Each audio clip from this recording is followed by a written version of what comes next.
These are the evaporator coils of the indoor unit, and these are normally covered through a shield in front, which is secured through a couple of screws. I have removed those screws. Before doing any work, make sure that the breaker is turned off. This water that you see standing here is because of the condensation on the evaporator, and it is drained through this PVC pipe. Because of years of use, this pipe can sometimes get blocked, and you can remove the blockage by removing this bolt and running something flexible through it to make sure that the blockage is gone.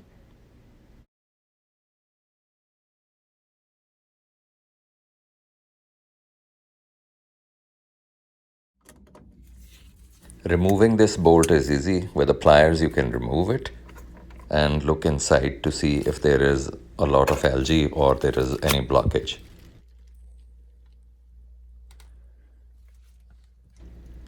You can use any flexible wire, or in my case I'm using a tie clamp, just to make sure there is no blockage.